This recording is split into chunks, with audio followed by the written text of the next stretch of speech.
انس کیوٹس Islamic channel پر اسلامی واقعات سننے کے لیے ہمارے چینل کو سبسکرائب کریں۔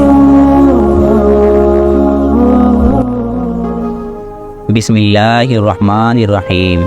السلام علیکم سامعین، امید کرتا ہوں آپ سب خیریت سے ہوں گے۔ اللہ پاک آپ کو اور آپ کے پیاروں کو سلامت رکھے۔ میرا نام انس ہے اور میں آج آپ کو اسلامی واقعات میں سے طائف کا واقعہ سنانے جا رہا ہوں کہ کیسے طائف کے لوگوں نے آپ صلی اللہ علیہ وسلم پر ظلم کی انتہا کر دی، جس کی وجہ سے آسمان کے فرشتوں کی بھی چیخیں نکل گئی۔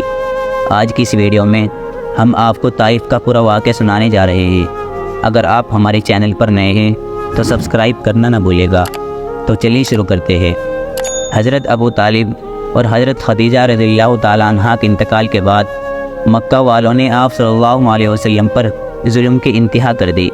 آپ صلی اللہ علیہ وسلم کا لوگوں سے ملنا جلنا اور گھر میں رہنا مشکل کر دیا۔ آپ صلی اللہ علیہ وسلم پر ظلم کے تمام ریکارڈ توڑ دیے۔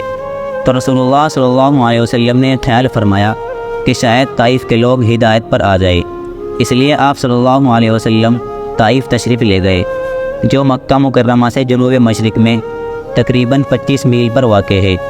یہاں کے لوگوں میں 3 بھائی بہت مشہور تھے۔ حضور صلی اللہ علیہ وسلم نے ان سے ملاقات کر کے اسلام کی دعوت دی، مگر ان لوگوں نے کوئی اثر نہ لیا، بلکہ آپ صلی اللہ علیہ وسلم کا الٹا مذاق بنایا اور آپ صلی اللہ علیہ وسلم کی توہین بھی کی۔ ایک نے تو کہا کہ کیا خدا نے خانہ کعبہ کی بے عزتی کرنے کے لیے آپ ہی کو پیغمبر بنایا ہے؟ اور دوسرے نے جواب دیا کہ آپ کے سوا رسول بنانے کے لیے اللہ تعالیٰ کو کوئی اور نہ ملا۔ تیسرا بولا، اگر آپ واقعی رسول ہیں تو آپ سے گفتگو کرنا بے ادبی ہے، اگر آپ جھوٹ کہتے ہیں تو آپ سے بات کرنا ہماری شان کے خلاف ہے۔ پھر ان لوگوں نے بستی کے آوارہ لوگوں کو آپ صلی اللہ علیہ وسلم کے پیچھے لگا دیا۔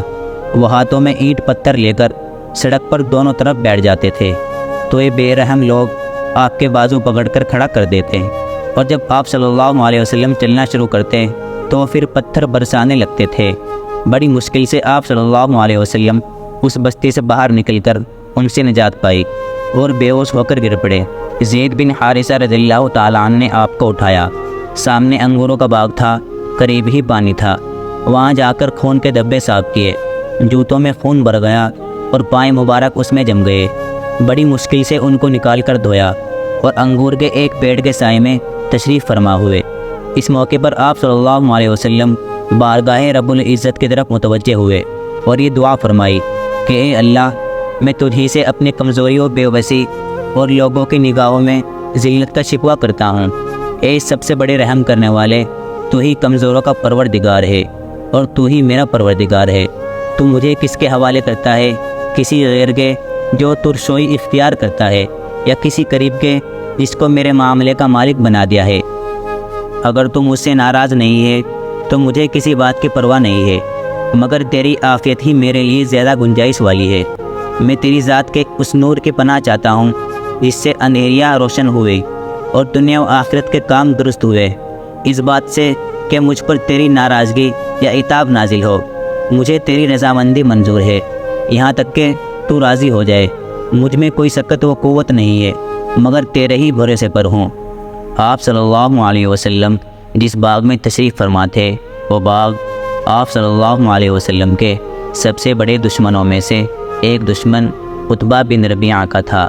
جب اس نے آپ صلی اللہ علیہ وسلم کو خون و خون میں دیکھا تو اس کا دل بھی پگھل کر رہ گیا اور کہنے لگا کہ ہائے ہائے، اس طائف والوں نے محمد کے ساتھ کیا کر دیا، اور اتنا ایموشنل ہوا کہ جلدی سے گیا اور ایک پلیٹ میں انگوروں کو سجایا اور اپنے غلام عداس کو بلا کر کہنے لگا کہ عداس، وہ سامنے جو شخص زخمی پڑا ہوا ہے اسے جا کر کہنا کہ تمہیں رشتہ داری کی قسم میرے انگور رد نہ کرنا، میرے انگور کھا لینا۔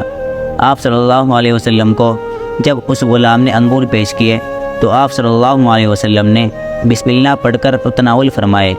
عداس کو تعجب ہوا اور اس نے کہا کہ یہاں کے لوگ تو ان الفاظ کو نہیں بولتے۔ آپ صلی اللہ علیہ وسلم نے پوچھا، تم کہاں کے باشندے ہو؟ تو اس غلام نے کہا کہ میرا آبائی وطن نینوا ہے۔ آپ صلی اللہ علیہ وسلم نے فرمایا، وہی نینوا جہاں میرے بھائی یونس تھے۔ وہ پوچھنے لگا کہ آپ انہیں کیسے جانتے ہو؟ آپ صلی اللہ علیہ وسلم نے فرمایا وہ بھی نبی تھے، میں بھی نبی ہوں۔ اس غلام نے آپ صلی اللہ علیہ وسلم سے کچھ اور سوالات کیے اور آپ صلی اللہ علیہ وسلم کے جواب سن کر مشرف با اسلام ہو گیا۔ مالک الملک کی شان قہاری کو اپنے حبیب صلی اللہ علیہ وسلم پر ظلم کی وجہ سے جوش تو آنا ہی تھا کہ حضرت جبریل علیہ السلام نے آ کر سلام کیا اور عرض کیا کہ اے اللہ کے رسول، اللہ تعالیٰ نے آپ کی قوم کی وہ گفتگو جو آپ سے ہوئی سنی اور ان کے جوابات بھی سنے، اور ایک فرشتہ جس کے متعلق پہاڑوں کی خدمت ہے آپ کے پاس بھیجا ہے کہ آپ جو چاہیں اس کو حکم کرے۔ اس کے بعد اس فرشتے نے سلام کیا اور عرض کیا کہ آپ جو ارشاد فرمائیں گے میں اس کی تعمیل کروں گا۔ اگر ارشاد ہو تو دونوں جانب کے پہاڑوں کو ملا دو جس سے یہ سب درمیان میں کچلے جائیں گے، اور جو سزا آپ تجویز فرمائیے۔ حضور کریم صلی اللہ علیہ وسلم کی رحیم و کریم ذات نے جواب دیا کہ میں اللہ سے اس کی امید کرتا ہوں کہ اگر یہ مسلمان نہیں تو ان کی اولاد میں سے ایسے لوگ پیدا ہوں گے جو اللہ تعالیٰ کی پرستش کریں گے اور ایک ہی اللہ کی عبادت کریں گے۔